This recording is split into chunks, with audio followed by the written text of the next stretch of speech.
Friend, कैसे आप? उम्मीद करता हूं कि आप अच्छे होंगे। तो आज हम आपके सामने फिर से लेकर आए हैं कक्षा 10th का गणित चैप्टर 6, जिसका नाम है ट्रायंगल या त्रिभुज, जिसका प्रश्नावली जो है 6.2 में कुछ क्वेश्चन रह गया था। उसमें जो है दूसरा क्वेश्चन है आकृति 6.18 में 1/8 में 6.18 में यदि एल एम समांतर सी बी, यानी एल एम जो है या बी सी के समांतर हो और एल एन सी डी के समांतर हो, यानी एल एन जो है या सी डी के समांतर हो, तो सिद्ध करना है क्या ए एम बट्टा ए बी, ए एम बट्टा ए बी पूरा ए बी और ए एन बट्टा ए डी, यानी ए एन और इस ये पूरा ए डी।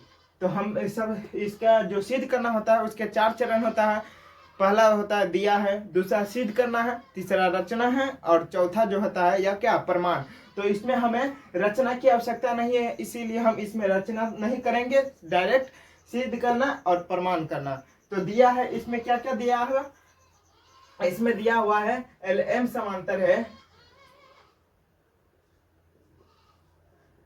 एल एम समांतर है किसके? बी सी बी के और क्या दिया हुआ? और जो है एल एन समांतर है और एल एन समांतर है सी डी के, या जो एल एन है या सी डी के समांतर है। अब हमें सिद्ध करना, इतना तो दिया है सी डी के है, तो अब हमें सिद्ध करना है, सिद्ध करना है। आप ये जो चरण है, दिया है, सिद्ध करना है, रचना है, प्रमाण, तो इसके नीचे अंडरलाइन आप जरूर कीजिएगा, तभी ही आपको जो भी मार्क्स का क्वेश्चन बिहार बोर्ड में पूछा जाएगा उसमें आपको एग्जामिनर चेक करेगा तो लगेगा कि ये बच्चा जो है अपने अच्छे और हैंड राइटिंग से बनाया हुआ। तो इसीलिए सिद्ध क्या करना है हमें? ए एम बट्टा ए बी बराबर है ए एन बट्टा ए डी के, हमें ये सिद्ध करना है। तो सिद्ध करना में लिखेंगे कि ए एम बट्टा ए बी बराबर ए एन बट्टा ए डी हमें प्रूव करना है। अब हमें इसमें तो रचना की आवश्यकता नहीं है, क्योंकि इसमें जो है जो चाहिए वो हमें दिया ही हुए। एल एम समांतर बी सी हमें चाहिए था, जो कि दिया हुआ है, और एल एम समांतर सी डी दिया हुआ है या हमें दिया ही हुआ। तो अब हमें सीधा डायरेक्ट प्रमाण पर चलना है। प्रमाण, इसको भी अंडरलाइन कीजिएगा। तो अब कैसे लिखेगा, अब हम इसका प्रोसेस बता रहे हैं कैसे हम इसे सॉल्व करेंगे। तो अब हम त्रिभुज ए बी सी में देखें, त्रिभुज ए बी सी में का इसी प्रकार क्या है चित्र बना हुआ है। एबीसी इसी प्रकार का है ना, ए बी और सी। यहाँ पर क्या हुआ? यहाँ पर है एल और यहाँ पर है एम, यह दिया हुआ जो कि चित्र ए बी सी हम उठा कर लिए। तो यहाँ पर दिया हुआ क्या? एल एम समांतर बी सी हमें क्या किया? दिया हुआ। तो लिखेंगे कि एल एम जो है समांतर है बी सी के, कहां से? दिया है। हम जानते हैं कि किसी त्रिभुज में जो है यदि किसी भुजा के समांतर खींची गई कोई रेखा जो है उस भुजाओं को क्या समान अनुपात में विभाजित कर, जो बच जाता है भुजा उसे समान अनुपात में विभाजित करता है, उसे हम थेल्स प्रमेय कहते हैं। तो थेल्स प्रमेय द्वारा क्या हो जाएगा? तो इसीलिए थेल्स प्रमेय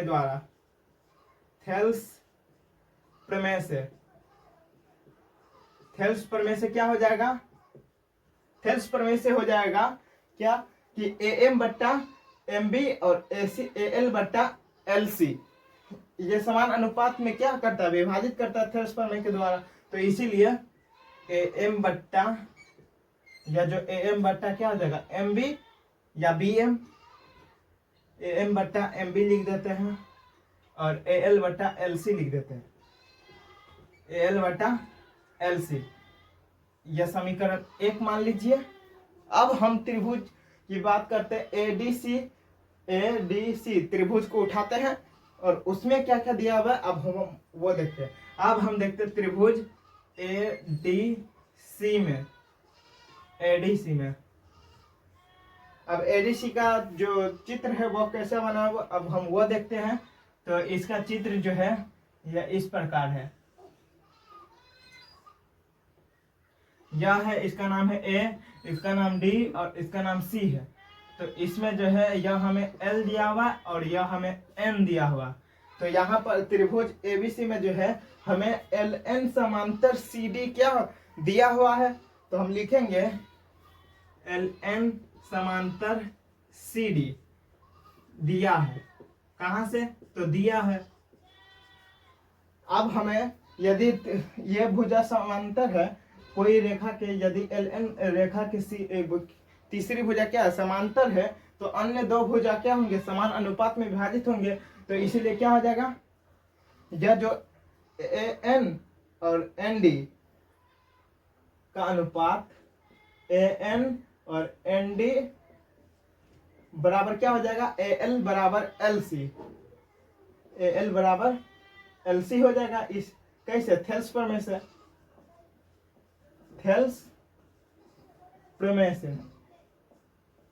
से इसे हम समीकरण 2 मान लेते हैं। अब हम बात करें कि समीकरण 1 और समीकरण 2, समीकरण 1 और समीकरण में 2 में देखें तो इसका आरएचएस और इसका आरएचएस क्या है? बराबर है। देखे कि ए एल बटा एल सी इसमें भी है और ए एल बटा एल सी इसमें भी है। तो यानी इसका जो समीकरण 1 का आरएचएस समीकरण 2 का आरएचएस के बराबर है। इसीलिए यदि आरएचएस बराबर एलएचएस में, ये एलएचएस तो बराबर नहीं है, यहाँ पर आरएचएस बराबर है, तो समीकरण 1 का आरएचएस समीकरण 2 का आरएचएस बराबर हो तो इसका एलएचएस भी क्या होगा? बराबर होगा। आरएचएस बराबर रहेगा तो क्या? एलएचएस भी बराबर होगा। इसीलिए क्या हो जाएगा? समीकरण 1 और 2 से, समीकरण 1 और 2 से क्या होगा? एलएचएस बराबर हो जाएगा। तो इसका समीकरण 1 का एलएचएस ए एम बट्टा एम बी है और बराबर इसका समीकरण 2 का ए एन बट्टा एन डी है। एन डी, इसे हम समीकरण 3 मान लेते हैं। समीकरण 3 नहीं, अब हम यह जो आया ए एम बट्टा एम बी बराबर ए एन बट्टा एन डी, तो हम चाहते हैं कि इसमें एक जोड़ दे ताकि हमें यह प्रूव करना है ना, प्रूव करना है ए एम बट्टा ए बी, यानी ए एम और ये पूरा एम बी। अगर ऐसे सिद्ध करना होता ए एम बट्टा एम बी, ये सिद्ध करना होता तो यह तो सिद्ध हो जाता। हमें सिद्ध करना है कि ए एम का पूरा ए बी है, तो हमें दोनों तरफ क्या करना होगा? एक जोड़ना होगा। तो हम लिखते हैं कि यहाँ समीकरण 3 ही मान लेते हैं इसे।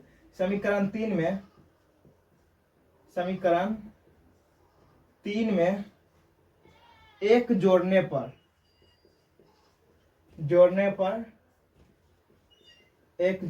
तो एक जोड़ते हैं हम +1 और ए एन बट्टा एन डी +1 बट्टा 1 यानी बट्टा में कुछ नहीं तो क्या है? 1। तो हम इसे एलसीएम करते तो एम बी और एम बी को 1 से गुना करेंगे तो एम बी बराबर यह हो जाएगा एन डी, और एन डी कट गया तो बच गया A N plus N D. N D को 1 से गुना करेंगे तो एन डी। तो हम यहाँ पर देखें कि A M plus M B, हम चित्र 6.18 में देखें। यह जो है चित्र 6.18 में, यह 6.18 है। इसमें A M plus A B क्या हुआ? A M plus A B बराबर क्या हो जाएगा? A M plus M B को जोड़ेंगे तो क्या हो जाएगा? ए बी हो जाएगा। तो यहाँ पर लिख देते हैं ए बी और एम बी का एम बी रह जाएगा। फिर हम देखें इसमें ए एन प्लस एन डी मिलाकर क्या हो जाएगा? ए डी हो जाएगा। ए डी बट्टा एन डी। हमें लाना क्या है? ए एम बट्टा इसमें एन डी दिया हुआ और उसमें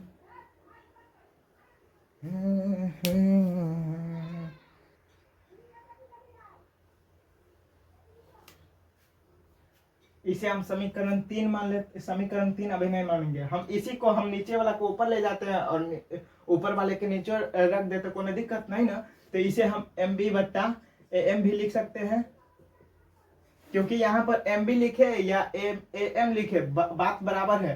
तो ए एम लिख ऊपर नीचे कर दिए तो एम बी बट्टा ए एम बराबर एन डी बट्टा ए एन हो जाएगा, एन डी बट्टा ए एन। अब हम इसे समीकरण 3 मान लेते हैं। अब हम समीकरण 3 में एक जोड़ देते हैं, समीकरण 3 में एक जोड़ने पर तो समीकरण 3 में एक जोड़ देते हैं, तो एम बी बट्टा ए एम प्लस 1 बट्टा 1 और N D plus A N बट्टा प्लस 1 बट्टा 1। तो हम इसका एलसीएम कर लेते हैं, तो यह ए एम प्राप्त होता है और वह M B plus A M, समीकरण तो आता ही आपको, ए एन फिर N D plus A N को 1 से गुना करेंगे तो ए एम। तो हम चित्र में देखते हैं 6.18 में कि A M plus M B क्या है, पूरा ए बी है। तो इसीलिए M B plus A M बराबर क्या हो जाएगा, ए बी बट्टा ए एम बराबर N D plus A N, यानी ये N D plus A N मिलाकर क्या हो जाएगा, ए डी हो जाएगा। तो हम यहाँ पर लिख देते ए डी बट्टा ए एन। हमें क्या प्रूव करना था कि ए एम बट्टा ए बी बराबर ए एन बट्टा ए डी। तो हम इसी को पलट दे तो कोई दिक्कत नहीं। तो इसीलिए क्या हो जाएगा, ए एम बट्टा ए बी बराबर ए एन बट्टा ए डी। क्या यही प्रूव करना था ना, देखिए PROVED प्रूव्ड, ये हो गया प्रूव। सिद्ध करना था कि ए एम बट्टा ए बी हम लिखे ए एन बट्टा ए डी या ए डी बट्टा ए एन, बात बराबर है। तो इसीलिए हम ए एन बट्टा ए डी लिख दिए और ए एम बट्टा ए बी लिख दिए, इसको पलट दिए। तो यही तो सिद्ध करना था, तो सिद्ध हमें हो गया। तो इतना ही परिमाण था। जो इसका जो परिमाण है यह सेम टू सेम थेल्स प्रमेय पर आधारित था। तो यह जो वीडियो है थेल्स प्रमेय पर आधारित जो क्वेश्चन है, ये आपको कैसा लगा? यदि आपको ये क्वेश्चन या वीडियो अच्छा लगा हो तो लाइक सब्सक्राइब कीजिए। धन्यवाद, थैंक यू, जय हिंद, जय भारत।